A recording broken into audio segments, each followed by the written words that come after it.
Vamos trabalhar hoje a continuação do nosso assunto, que é verbo, onde nós falamos na aula anterior, nós falamos sobre o que é verbo, onde o verbo está empregado, como é que a gente identifica os verbos. Então eu trago aqui para vocês a minha primeira página, que é onde eu trabalhei sobre a definição do que é verbo. E eu trago aqui, verbo são palavras que expressam uma ação, uma atitude, né? Meu pai comprou meus brinquedos. Mamãe vendeu minha boneca. Eu comi os meus lanches. Observe que todas as três frases eles trazem verbos onde praticam ação. Papai comprou, ele praticou uma ação. Mamãe vendeu, praticou uma ação. E eu comi, também pratiquei uma ação. Então, todas essas palavras que ele expressa uma ação, ele é verbo. Estado, como é estado? Eu consegui estudar. Eu estou bem. Estado é como eu me encontro, ou no presente, ou no passado, ou no futuro, que é nosso assunto de hoje. Fato.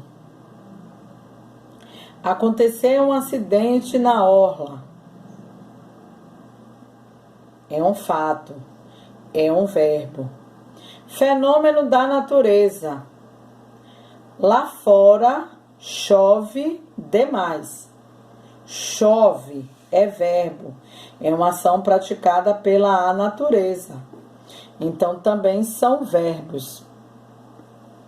Então todas as palavras que expressam uma ação, um estado, um fato, um fenômeno da natureza, eles são classificados na classe gramatical de verbo.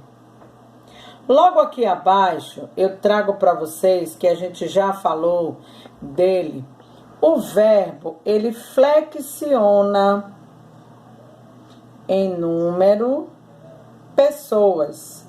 Isso aí nós já falamos na aula anterior. O que nós vamos falar e verificar como é que o verbo flexiona em tempo. Então aqui eu mostrei para vocês também as conjugações do verbos. Terminados em AR, primeira conjugação. Terminados em ER, segunda conjugação. Terminados em IR, terceira conjugação. Onde eu também mostrei para vocês, aqui nessa faixa verde, que os verbos terminados em OR, eles pertencem à segunda conjugação. Quais são esses verbos? Pôr, repor, compor, depor. Ok? Nós também aprendemos na aula passada sobre identificar quem é o verbo regular, quem é o verbo irregular. O verbo regular, ele não muda o seu radical. O verbo irregular, conforme a conjugação do tempo, ele vai modificando as terminações. Aí eu trouxe para vocês a explicação que diz lá em cima, que o verbo ele flexiona. E o que é flexionar, pro? É modificar a sua escrita conforme o número, singular e plural. Em pessoa, eu, tu, ele, nós, vós, eles. Observe que a escrita do verbo, ele vai modificando, como eu escrevi aqui, o verbo canto vem do verbo cantar. Olha como eu escrevo ele no singular, com a pessoa eu. Eu canto. Singular no presente. Tu cantaste. Singular no pretérito. Ele cantará. singular no futuro. Então, observe que a forma do verbo, a escrita do verbo, ele vai flexionar, ele vai modificar a sua escrita conforme o número, a pessoa e o tempo, ok? Hoje o que nós vamos falar é sobre os verbos, sobre os tipos de verbos, os tempos verbais. Então, eu coloquei aqui para vocês. O verbo, ele vai flexionar, ele vai mudar a sua escrita, número, pessoa e tempo. Número e pessoa, nós já trabalhamos lá em cima. O que nós vamos falar agora é sobre o tempo. Como é que o verbo modifica a sua escrita conforme o tempo? Os tempos verbais, eles são 3. Ele está posicionado no tempo do presente, pretérito, que antigamente vocês falavam passado, e no tempo do futuro. Como é? Observe como o verbo vai modificar a sua escrita conforme o tempo. O tempo do presente, ele apresenta o verbo em uma ação que está acontecendo agora, hoje, no momento. E aí eu trago um verbo para vocês. Verbo é indicando uma ação. Eu como, verbo comer, meu lanche. Eu estou comendo o lanche agora. Então, ele está no presente. No pretérito, que era como vocês chamavam antigamente, chamavam de passado. Hoje, dentro da língua portuguesa, você vai dizer que o passado é o pretérito. E quando o verbo ele está apresentado no pretérito? Quando o verbo indica uma ação que aconteceu ontem, aconteceu há pouco instante ou aconteceu antigamente. Olha só como é que o verbo vai mudar a sua escrita por causa do tempo. Aqui no presente, como? No pretérito, eu comi meu lanche. Então, o verbo mudou a sua forma de escrita, ele flexiona em relação ao tempo. No futuro, é quando o verbo indica uma ação que acontecerá amanhã, mais tarde, ok? E aí eu trago a frase, mostrando também a flexão do verbo comer no futuro. Eu comerei meu lanche. Então, o verbo, ele modifica a sua escrita conforme o número, pessoa e tempo. Aí eu trago para vocês aqui logo abaixo alguns outros tempos verbais na seguinte forma. O presente, ele sempre está representado no presente, no agora. Mas o verbo do pretérito, eles mudam o seu tempo verbal. Ele também é descrito no tempo verbal do pretérito imperfeito. E o que é que diz no livro de vocês?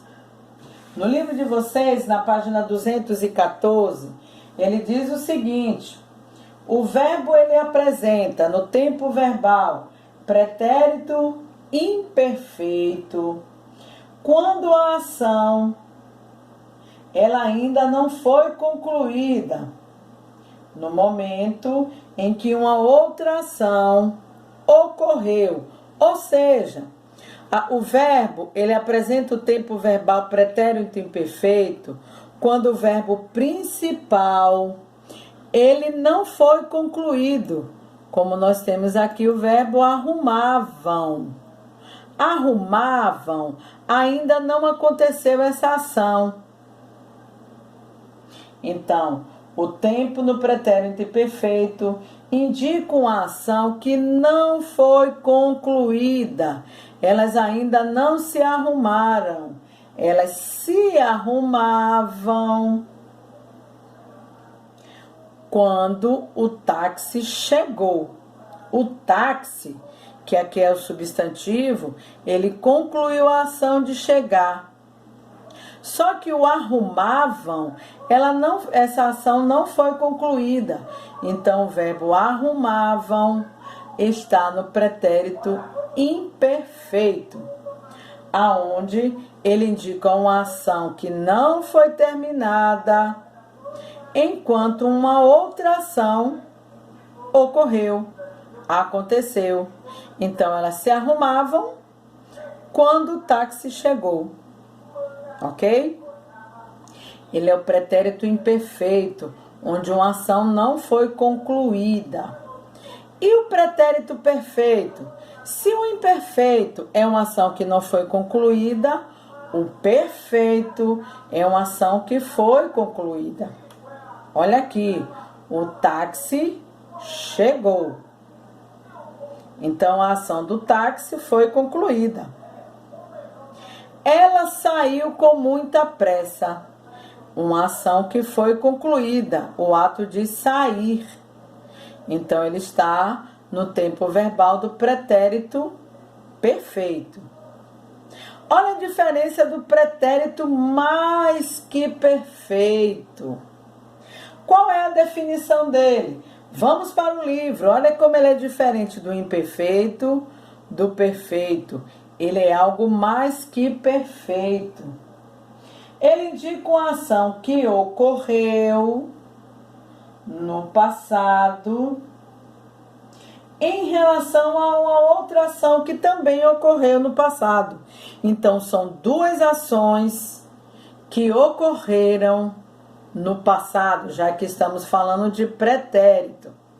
Observe que o imperfeito teve uma ação que não foi concluída e outra foi. No perfeito, a ação foi concluída. E no pretérito mais que perfeito, as duas ações foram concluídas no passado. Quando o noivo apareceu,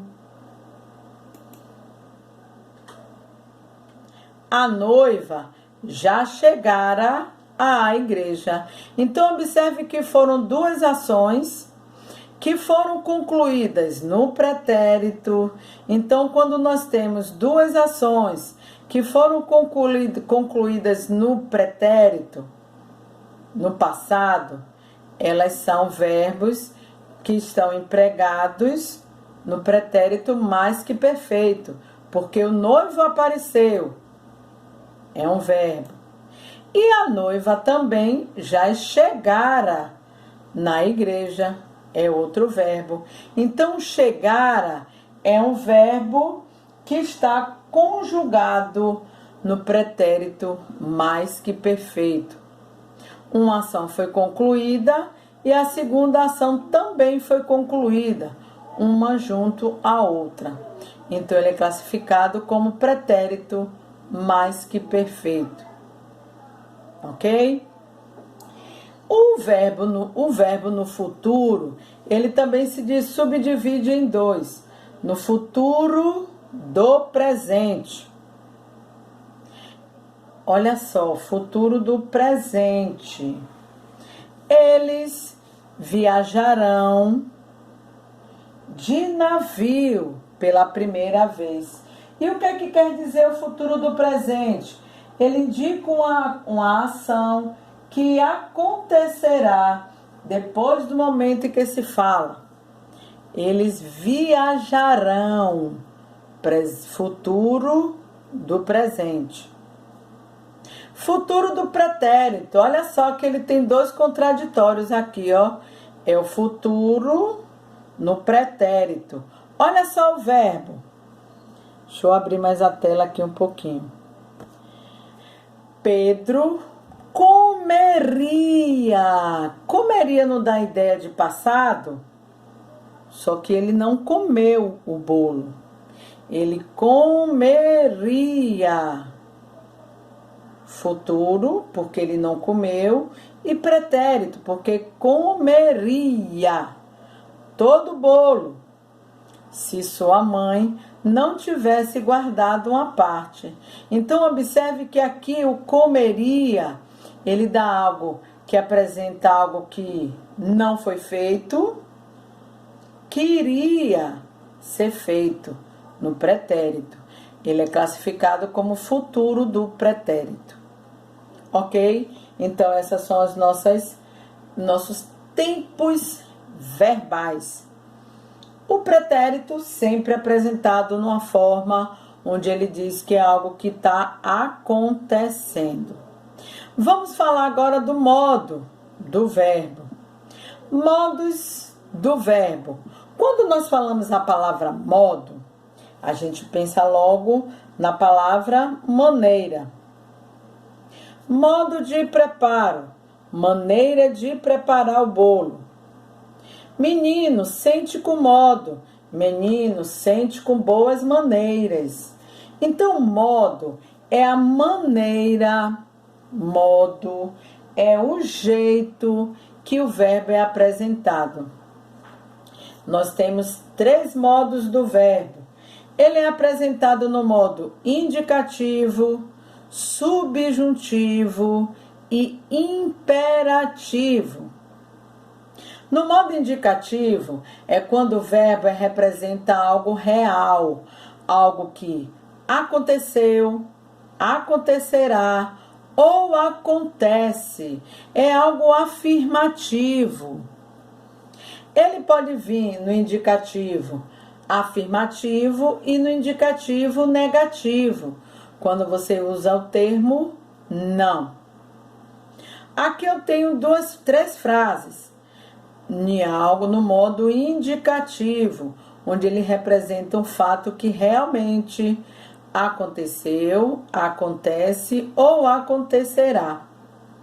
É fato, é real.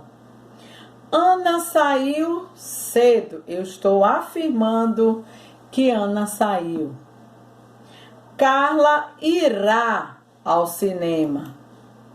Então é futuro. Ela irá. Vende-se uma casa. Alguém está nesse momento vendendo uma casa. Então eu estou afirmando um fato real. E no modo subjuntivo? O modo subjuntivo é quando o verbo tem uma ação duvidosa. Será que essa ação foi praticada? Olha só como é que eu emprego esse verbo, ó. O verbo estudar. Se eu estivesse estudado, ou seja, a palavrinha se colocou a ação do verbo estudar em dúvida. Então, o verbo foi apresentado no modo duvidoso. Então, esse verbo estudado, se ele estivesse estudado, se eu tivesse estudado, teria notas boas. Então, observe que uma ação aqui não foi praticada. É uma ação duvidosa. Então, o verbo estudado está sendo apresentado no modo subjuntivo, onde ele coloca a ação do verbo de uma forma duvidosa, de um modo duvidoso. Ok? Aí é o modo subjuntivo. Nós temos também o modo imperativo. Nós já falamos desse modo lá nas frases, né? Tipo de frase. Frase exclamativa, frase interrogativa, frase imperativa. A frase imperativa é quando ela coloca uma ordem, né? Pegue minha caneta. Calem a boca. Então, isso é o tipo de frase imperativo. Da mesma forma, é apresentado o verbo no modo imperativo. É quando o verbo se apresenta como uma ordem, um desejo e um pedido. Exemplo: pegue o meu caderno. Estou mandando. O verbo pegue, ele está sendo apresentado no modo imperativo, onde eu estou dando uma ordem. Por favor, façam as tarefas. Qual é o verbo da frase? O verbo façam, onde ele vem do verbo fazer. Mas eu fiz aqui um pedido, por favor. Então, esse verbo façam está sendo apresentado no modo imperativo. Um desejo: quero que tome, do verbo tomar, notas boas. É um desejo meu. Mas quero não é verbo? É. Mas a ação que está sendo praticada, está sendo citada aqui, é o verbo tomar. O quero demonstra um desejo. Quero que tome notas boas. Aí o tome está sendo apresentado no modo imperativo, onde eu demonstro um desejo. Tudo ok? Vou dar uma pausa no nosso vídeo. Vou gravar um outro vídeo onde eu vou trazer para vocês as formas infinitivas, as formas nominais do verbo.